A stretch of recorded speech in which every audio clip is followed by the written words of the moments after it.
السلام علیکم ناظرین، فیصل وائس یوٹیوب چینل پر خوش آمدید۔ ناظرین، قیامت کے دن پوری کائنات کے سامنے ایک شخص کو بلایا جائے گا۔ اس کے سامنے 99 رجسٹر اس کی برائیوں کو رکھ دیے جائیں گے۔ ہر رجسٹر اتنا لمبا چوڑا پھیلا ہوگا جتنی نظر کام کرتی ہے۔ اللہ تعالیٰ کی طرف سے سوال ہوگا، ان برائیوں میں سے کسی ایک برائی کا بھی انکار کر سکتا ہے؟ میرے نگران فرشتوں نے کہیں تجھ پر ظلم تو نہیں کیا؟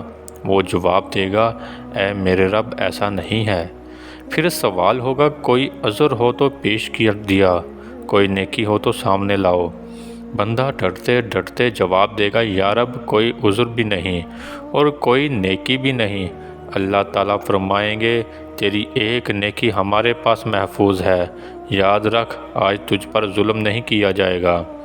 چنانچہ ایک کاغذ کا ٹکڑا نکالا جائے گا اور اس میں لکھا ہوگا، اشہد ان لا الہ الا اللہ و اشہد ان محمدً عبدہ و رسولہ۔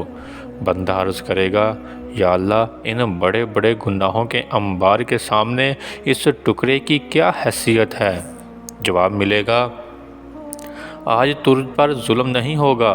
چنانچہ گناہوں کے دو بڑے بڑے رجسٹر ترازو کے ایک پلڑے میں رکھ دیے جائیں اور کاغذ کا ٹکڑا دوسرے پلڑے میں رکھ کر وزن کیا جائے تو وہ کلمے والا پلڑا بھاری ہو جائے گا۔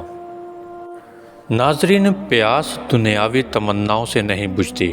اب ڈر کسی انسان کا نہیں بلکہ اللہ کو کھونے کا لگتا ہے۔ جب میں کسی ایسے راستے پر چلتا ہوں جو میرا پسندیدہ راستہ ہو، میں ڈر جاتا ہوں کہ کہیں میری پسندیدگی ہمیشہ کی طرح مجھے اللہ سے دور ہی نہ لے جائے۔ اب میں اللہ سے انہی راستوں کی طلبگار ہوں جن راستوں کو اللہ نے میرے مقدر میں بہتر کر کے لکھا۔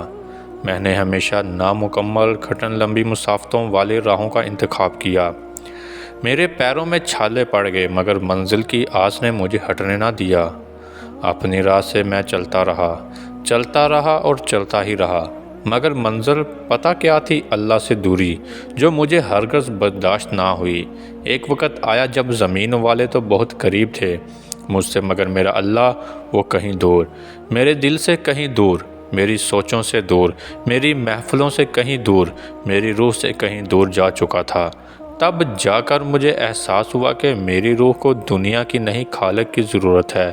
میں کون ہوتا ہوں اپنے لیے خود راہیں بنانے والا؟ کیا کبھی ماں اپنے بچے کو غلط راہ کا راہی بنا سکتی ہے؟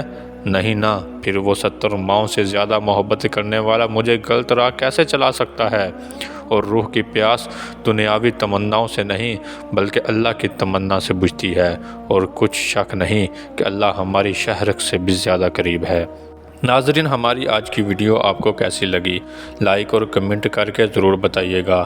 ملتے ہیں اپنی اگلی نئی ویڈیو میں، تب تک اپنا بہت سارا خیال رکھیے گا۔ اللہ حافظ۔